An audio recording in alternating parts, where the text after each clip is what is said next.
नमस्कार, स्वागत है आपका हमारे चैनल शास्त्र समाधान में। और आज से हम एक नई बुक सुनेंगे, the game of life and how to play it. और इसका हिंदी अनुवाद सुनेंगे, जीवन का खेल और इसे कैसे खेलें।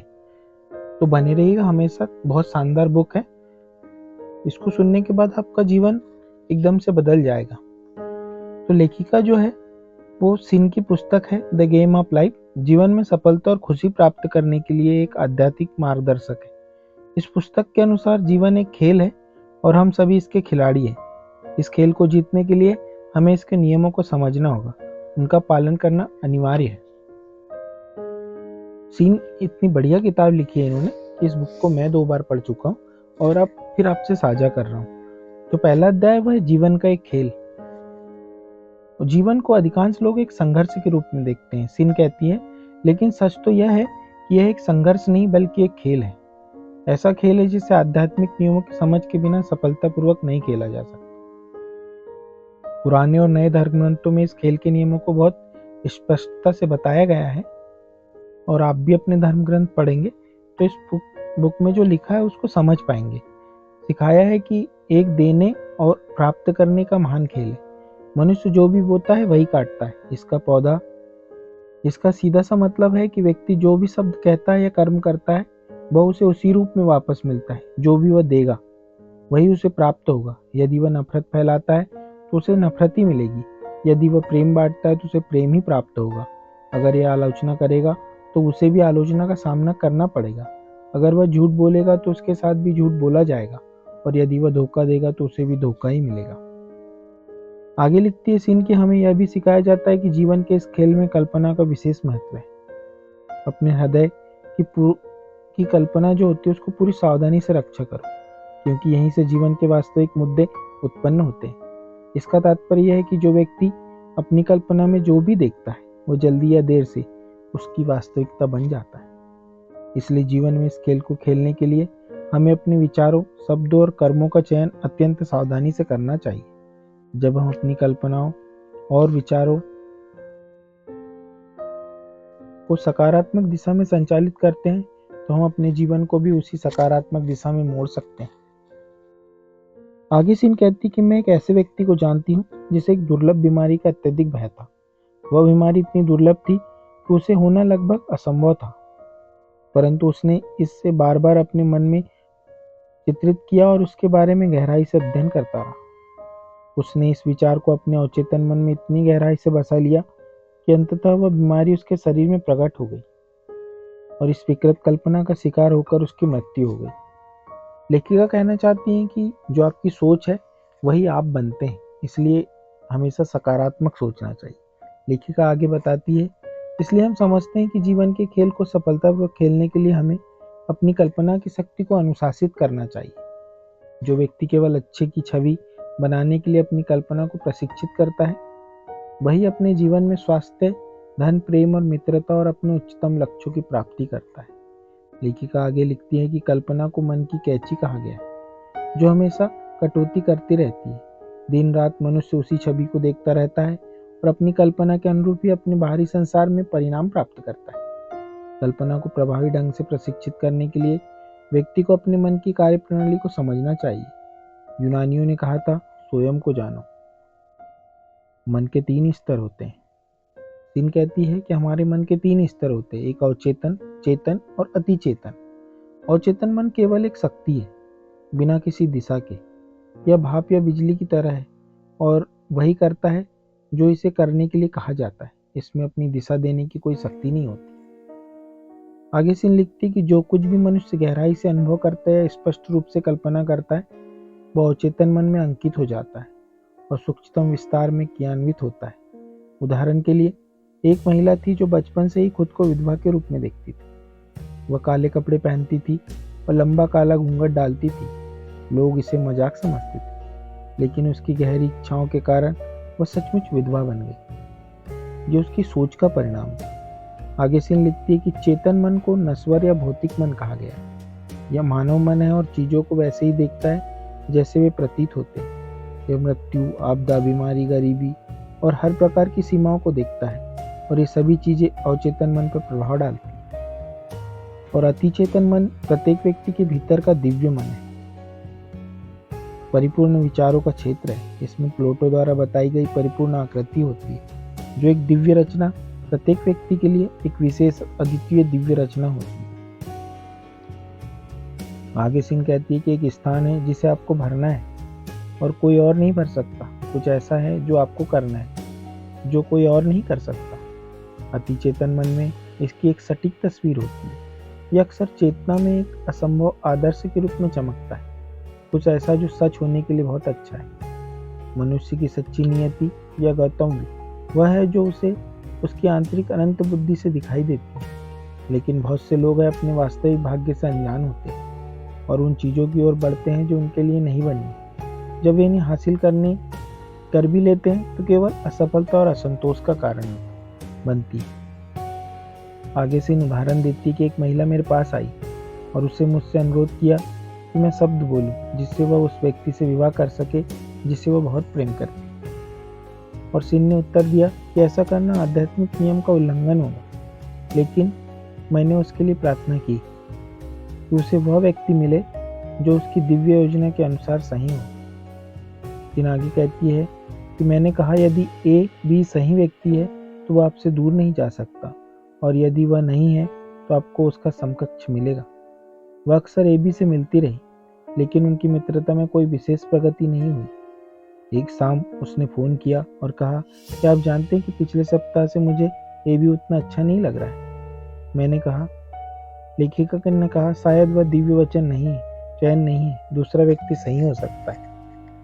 सिन आगे बताती है कि इसके कुछ ही समय बाद वह एक अन्य व्यक्ति से मिली जिसे तुरंत उससे प्रेम हो गया और उसने कहा कि वह उसकी आदर्श है। वास्तव में उसने वे सभी बातें कही जो उसने हमेशा चाहा था कि भी कहे। उस टिप्पणी को यह बहुत ही अजीब था। उसने जल्द ही उसका प्रेम स्वीकार कर लिया और एबी में सारी रुचि खो दी। यह प्रतिस्थापन के नियम को दर्शाता है। सिन कहती है कि एक सही विचार को गलत विचार के स्थान पर रखा गया था, इसलिए इसमें कोई नुकसान या त्याग शामिल नहीं था। आगे सिन कहती है कि पहले परमेश्वर के राज्य और उसकी धार्मिकता की खोज करो और ये सब बातें तुम्हारे साथ जोड़ी जाएगी। उन्होंने यह भी कहा कि राज्य मनुष्य के भीतर है।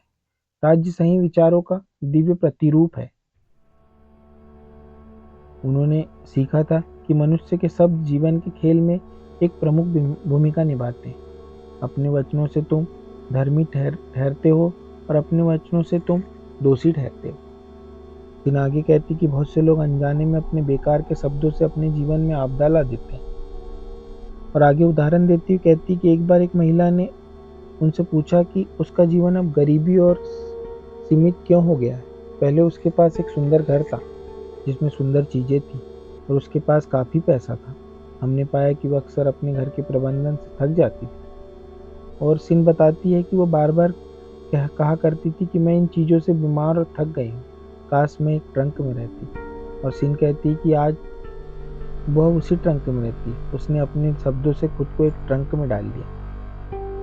सिन आगे कहती कि अवचेतन मन में हास्य की कोई भावना नहीं होती और लोग अक्सर दुखद अनुभवों में खुद का मजाक उड़ाते हैं। यह इस बात का उदाहरण है कि हमारे शब्द कितनी गहराई से हमारे जीवन को प्रभावित कर सकते हैं और इसीलिए हम अपने विचारों और शब्दों के प्रति सचेत रहना चाहिए। सिन आगे एक उदाहरण देते हुए कहती है, एक महिला जिसके पास बहुत सारा पैसा था हमेशा मजाक करती थी, गरीब घर के लिए तैयार हो जाओ। कुछ वर्षों में लगभग बेसहारा हो गई क्योंकि उसने अवचेतन मन में कमी और सीमा की छवि बिठा दी थी। आगे लिखती है सिन कि सौभाग्य से यह नियम दोनों ही दिशाओं में काम करता है। कमी की स्थिति को बहुतायत में बदला जा सकता है। एक बार एक गर्मी के दिन की बात है। सिन आगे कहती कि एक महिला ने मेरे पास समृद्धि के उपचार के लिए आई थी। बहुत थकी हुई, निराश और हतोत्साहित थी। उसने कहा कि उसके पास दुनिया में केवल $8 है। मैंने कहा ठीक है, हम इन $8 को आशीर्वाद देंगे, उन्हें गुना करेंगे जैसे भगवान करते हैं उस तरह। और उन्होंने सिखाया था कि हर व्यक्ति के पास आशीर्वाद देने का गुण जरूर होता है, चंगा करने और समृद्ध होने की शक्ति होती है। फिर आगे लिखती है कि वह महिला बोली, मैं आगे क्या करूं? मैंने उत्तर दिया, अपने अंतर्ज्ञान का पालन करो। क्या तुम्हें कुछ करने या कहीं जाने की इच्छा है? तब उस महिला ने, अंतर्ज्ञान का अर्थ है भीतर से सिखाया जाना, पूछा था और सिन ने बताया, यह मनुष्य का अचूक मार्गदर्शक है। और मैं अगले अध्याय में सिन कहती है कि अगले अध्याय में इस नियम के बारे में विस्तार से बताएगी। महिला ने जवाब दिया, मुझे नहीं पता, मुझे लगता है कि मेरे पास घर जाने का एक हंच है, मेरे पास किराए के लिए बस पर्याप्त पैसे हैं। उसका घर एक दूर शहर में था। सिन कहती है कि वह अभाव और सीमा में था। तर्क संकट मन जो था उसका, उसने कहा होगा कि न्यूयॉर्क में रहो, काम प्राप्त करो और कुछ पैसा कमाओ। मैंने कहा फिर घर जाओ, कभी भी मन की आवाज को ना तोड़े। सिन आगे लिखती कि मैंने उसके लिए निम्नलिखित शब्द कहे, अनंत आत्मा उसके लिए बहुतायात का मार्ग खोलती है। वह उन सभी के लिए एक अप्रतिरोधक चुंबक है जो दिव्य अधिकार से उसका है। सिन लिखती है कि मैंने उसे इसे लगातार दोहराने के लिए कहा। वह तुरंत घर के लिए रवाना हो गई। एक दिन उसने एक महिला को बुलाकर अपने परिवार के एक पुराने मित्र से संपर्क किया। इस मित्र के माध्यम से उसे सबसे चमत्कारी तरीके से हजारों डॉलर मिल गए। वह मुझसे अक्सर कहती थी, लोगों को उस महिला के बारे में बताओ जो आपके पास $8 और एक हंच लेकर आई थी।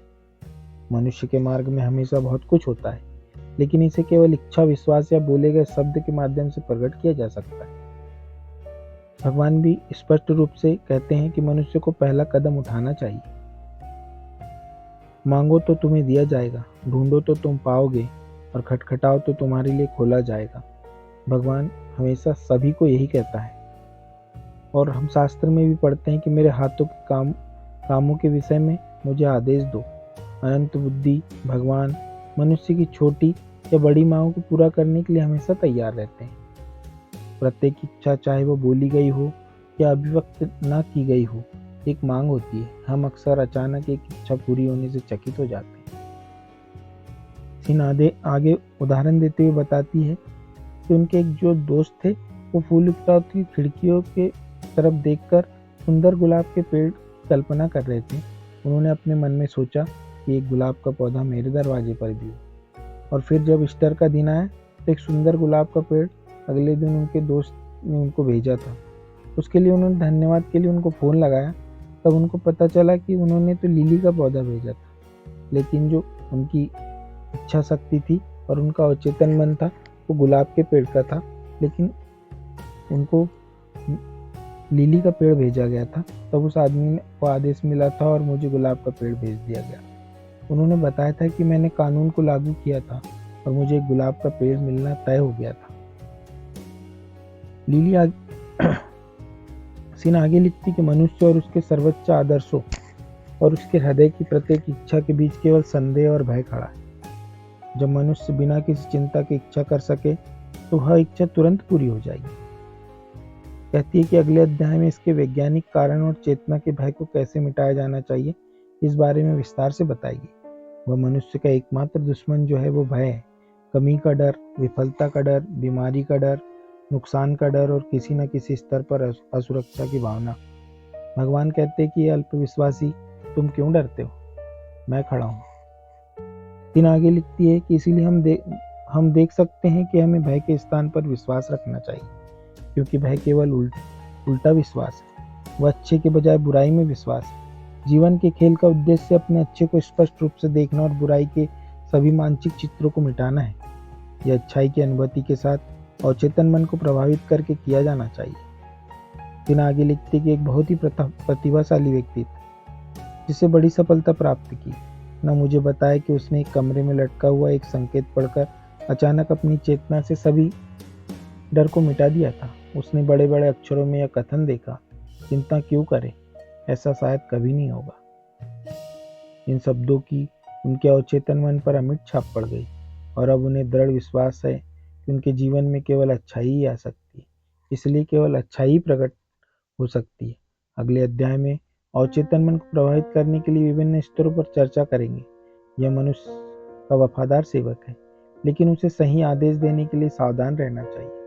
मनुष्य के पास हमेशा एक मुख्य श्रोता होता है, उसका अवचेतन मन। प्रत्येक विचार, प्रत्येक शब्द उस पर अंकित होता है और अद्भुत विस्तार से क्रियान्वित होता है। यह एक गायक द्वारा फोनोग्राफिक प्लेट की संवेदनशील डिस्क पर रिकॉर्ड बनाने जैसा है। गायक की आवाज का हर स्वर और ताल दर्ज होता है। यदि वह खांसता है या हिचकिचाता है या तो वह पंजीकृत हो जाता है। इसलिए हमें अवचेतन मन में सभी पुराने बुरे रिकॉर्ड तोड़ने चाहिए, अपने जीवन के रिकॉर्ड जिन्हें हम रखना नहीं चाहते, और नए और सुंदर रिकॉर्ड बनाने चाहिए। फिर आगे लिखती कि इन शब्दों को जोर से, शक्ति और दृढ़ विश्वास के साथ कहें।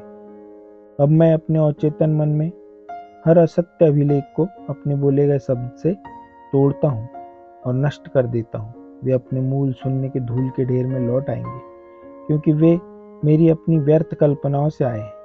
अब मैं अपने भीतर के भगवान के माध्यम से अपने सभी रिकॉर्ड बनाता हूँ। स्वास्थ्य, प्रेम, धन और पूर्ण आत्म अभिव्यक्ति के रिकॉर्ड। यह जीवन का वर्ग है, खेल पूरा हुआ। सीन अगले अध्याय में लिखती कि मैं दिखाऊंगा कि कैसे मनुष्य अपने शब्दों को बदलकर अपनी परिस्थितियों को बदल सकता है। कोई भी व्यक्ति जो शब्द की शक्ति को नहीं जानता है, वह इस समय से पीछे है। आज के लिए इतना ही, और किताब पसंद आए तो लाइक करिएगा, चैनल को सब्सक्राइब करिएगा। बार बार एक बात नहीं कहूँगा, क्योंकि मुझे मालूम है जब मैं अच्छी चीज़ें दूंगा तो आप ज़रूर सब्सक्राइब करेंगे और लाइक करेंगे। और ये आपके जीवन बदलने वाली किताब है, इसको सुनिएगा पूरी। देखते हैं कितने एपिसोड में इसको पूरा कर पाता हूँ। तब तक के लिए सुनने के लिए धन्यवाद। नमस्कार।